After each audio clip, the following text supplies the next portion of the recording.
Last week's Jujutsu Kaisen chapter was emotionally charged with the passing of Choso, and just when we're finally settling in and getting used to the fact that Choso is gone and Todo has stepped into the ring against Sukuna, we have the leaks that came out earlier last night that has completely exploded on the internet. And I'm just gonna be honest here.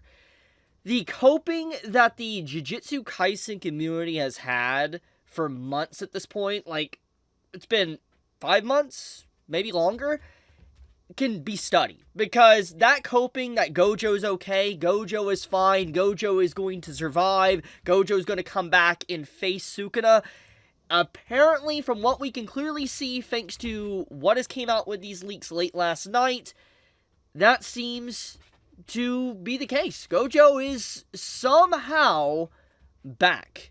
Now, let's get into this, okay? So, I want to talk about this before I go any further with talking about Chapter 260 of JJK.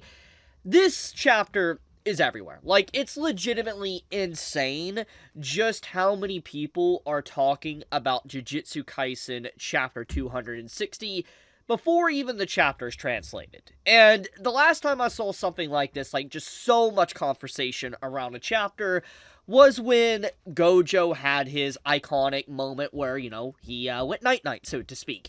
It blew up on the internet. Everybody was talking about it. It was literally everywhere. There was no way for anyone to avoid it. Manga reader, anime only, people that don't even look at leaks and spoilers, there was no way to avoid the chapter where Gojo dies. Everybody was talking about it, and you accompany that with the fact that, you know, there was an ongoing anime for JJK, you throw in all this hype and popularity and just conversation around the series, it makes sense. Nobody could really avoid, you know, Gojo's death. It was everywhere. It was on TikTok, it was on Instagram, it was on Twitter, it was on YouTube, it was on Facebook, it was everywhere. You could not escape it. Nobody could escape it. If you were on the internet, you saw it. And I think that in that same way, it has happened once again thanks to Chapter 260 of JJK. There's so much conversation around it. And, you know, I want to show a post I made actually late last night, you know, when I woke up briefly. You know, I saw, you know, JJK trending, like, straight up. It was #1 trending in the United States. Now, obviously, this doesn't say worldwide, but I'm going to assume maybe at one point last night, it said worldwide trending as well. I know it had to be trending all around the world, and obviously the chapter was trending alongside of Gojo and Gegi, which makes perfect sense. You know, they're popular conversation pieces when, you know, a chapter of JJK comes out. But, getting into the main point is, it's very clear that Jujutsu Kaisen really is just popular. I mean, we know this. I mean, I think this has been established at this point that JJK is incredibly popular as a manga and as an anime. But to just see this continuously, where it's always trending pretty much #1 every single week, not just for my trending, for me, but for an entire country, and then other countries as well, speaks to its overwhelming popularity. I would say that the JJK community is more unhinged as well than Demon Slayer and My Hero Academia's community, at least when it comes to the conversation and the discussion around it and stuff. But anyways, let's get into one of the big parts I want to talk about, which is obviously this latest chapter, which is why the chapter is trending as much as it is, why everybody's talking about it, and at this point in time, you know, when you clicking on this video, you probably already have seen it, but let's just get right into why everybody's discussing the chapter, and my 2 cents on it, and if it's a good or a bad thing, if Gegi's making a mistake, and where he could actually take the series from this point onward. So one thing I've been seeing since late last night, since the leaks came out, everybody is now calling JJK basically a Mickey Mouse Clubhouse type series, and to give some context to this meme of why people are saying it, when this pops up, when someone calls the series like a Mickey Mouse Clubhouse story or whatever, it means they're mocking it, saying it's for kids, and you can't take it seriously, because obviously an author brings them back to life. To get into the same vein, this has happened with My Hero Academia, this has happened with Black Clover, this has happened with Boruto, the point goes on. It's like, anytime like a character dies and somehow comes back or whatever, people are quick to throw these memes around saying it is a Mickey Mouse series. So, to be fair, you know, I feel like these memes that is obviously spawned thanks to last night are warranted to a degree, because it's like you have fans from all these communities. Like, you either have My Hero Academia fans, you have Boruto fans, Black Clover fans, you have Jujutsu Kaisen fans, always going after each other, One Piece fans as well, saying, oh, your series is Mickey Mouse, etc. And JJK series has obviously been kind of starting a lot of stuff with other fandoms for a long time. I'm not saying that, it's just JJK fans, because I'm obviously a JJK fan, but it's just like every community does this. So it is warranted that JJK gets the exact same thing coming to them that has been happening, or what they've been doing to other fandoms for a very long time. So it's pretty funny. I'm liking the memes that's spawning from the chapter. I'm just gonna be completely blunt. As a JJK fan, I find this hilarious. Now, with that being said, obviously there is discussion that needs to be made by these leaks, and that is the fact that Gojo, obviously at this point, he died. And I think everybody at this point, if you are a reader of JJK, or if you're in some form of discussion with JJK, Gegi, the author of, Jujutsu Kaisen, does not like Gojo. Straight up hates him. Does not like him. And obviously, the way his death was handled was more or less just Gojo not just fighting Sukuna and Maharaga, he was fighting God itself, aka Gegi. And, just the way his death was, it didn't sit right with a lot of people. Makes sense. It didn't sit fully right with me, and as more chapters continuously came out after that, it sat more and more less right with me. Now, I'm not saying that, Gegi should bring him back and correct that. I'm just saying that there was many different ways to handle Gojo's death than what was done.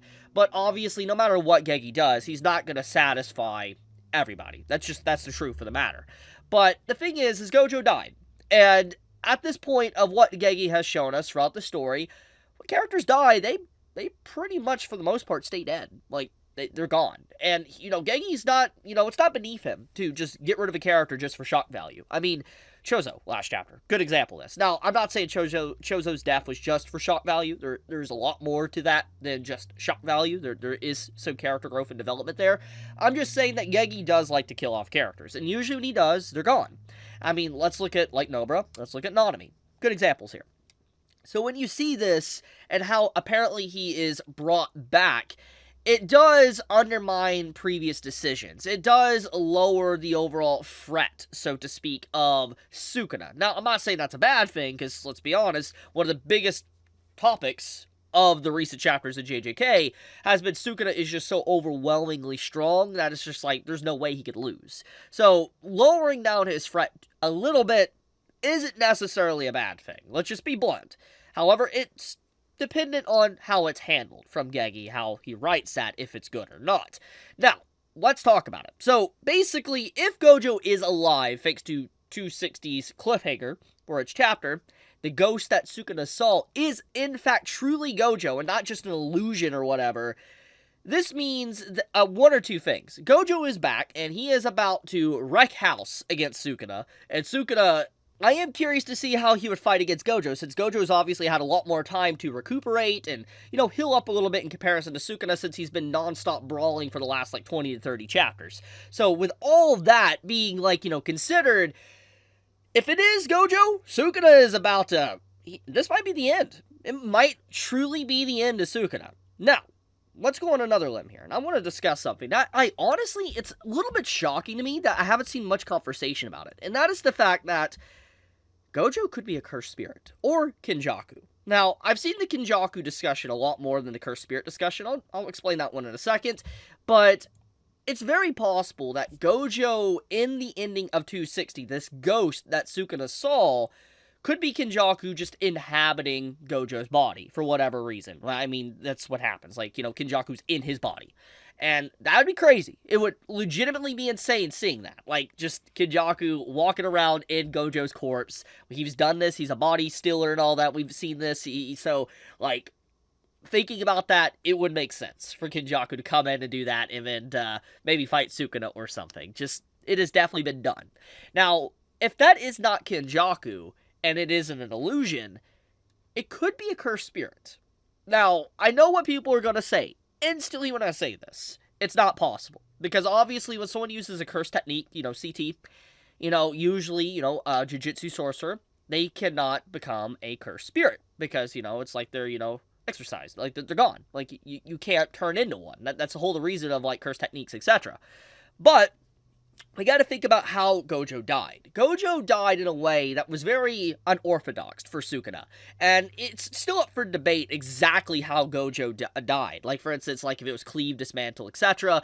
And we know that there is one version of Sukuna's technique that is dismantle that doesn't necessarily use curse energy. It just takes out inanimate objects and things that isn't necessarily cursed spirits. And you could say that maybe there could be an extension of that was used to bring down Gojo. Now, once again, this is just fan theory. This is obviously, there is no confirmation of this. I'm just saying that because of how gray the area is of the way Gojo died and how we didn't really fully see the whole effect of it because we just saw Gojo laying on the ground dead, there is a possibility that he is a cursed spirit. And if he is a cursed spirit, I mean, we have seen this before. JJK sorcerers, like, you know, getting resurrected as a cursed spirit. It's definitely happened, actually rather recently at that, thanks to the whole aftermath of Maki taking down the Zenin clan. And then we also got to factor in that, would Gojo have regrets? Oh yeah, I mean, people want to instantly say Gojo wouldn't, but you're not going to tell me someone that literally got locked in place when he saw Geto's body, or Kinjaku in Geto's body, that he wouldn't have lingering regrets to be able to deal with that situation. As much as Gojo obviously wants to leave it to the next generation, and he wants to help out, you know, Yuji and all that, there's no way you're going to tell me that Gojo doesn't have lingering regrets in some shape or form. There's no way. You're not going to tell me that. I'm not going to believe that. There's just no way he doesn't have some form of regrets. And with those lingering regrets, I feel like, yeah, it makes sense for him to potentially come back as a cursed spirit because of that. Now, if that is the case, that means that Gojo won't just be, let's say, an entity that Sukuna has to fear, but also what everybody has to fear. That's kind of scary to think about. So, wild stuff. And also, remember, JJK sorcerers are likelier, like, higher chance of becoming cursed spirits than actual regular people because of just their, you know, how much curse energy, etc. they use. So that's also another consideration, too. So you gotta remember that. Gojo being basically the strongest, he would definitely have the highest chance of becoming a cursed spirit if he wasn't, let's say, taken out with, you know, a cursed technique, so to speak. So yeah, food for thought on that. Now, with that being said, though, I do want to talk about something that is a little bit upsetting about Chapter 260 that has come out that, you know, really irks me to a degree. And that is the fact that the entire conversation of JJK has shifted to Gojo instead of Todo and Yuji. Now, don't get me wrong, Gojo makes sense why he takes up the spotlight. People love him. He's a fan favorite character. Fangirls love him. Fanboys love him. Makes sense. He sells merchandise. He moves. He moves the series. But Yuji, you know, has obviously been putting in some work in the latest chapters, and I think that, you know, having the spotlight shift from Yuji to Gojo is a little bit sad because it's stealing all of that main character spotlight, so to speak, from, like, Yuji and giving it to Gojo, if that's the case, and all the discussion is going towards that. It irks me a little bit. Now, that's my personal opinion. Doesn't mean the chapter's bad or anything like that. It's just me as a fan saying that, but I do feel like it's messed up, you know, having that whole perspective just shift away from Todo and Yuji to focus on Gojo when he just appears for one panel at the end of a chapter.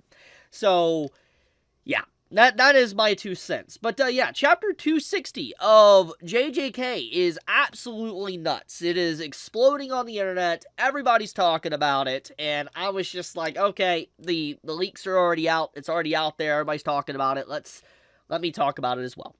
So anyways, you all have a fantastic day or night wherever you live. Be safe, stay healthy, and I love you guys. Chibi out.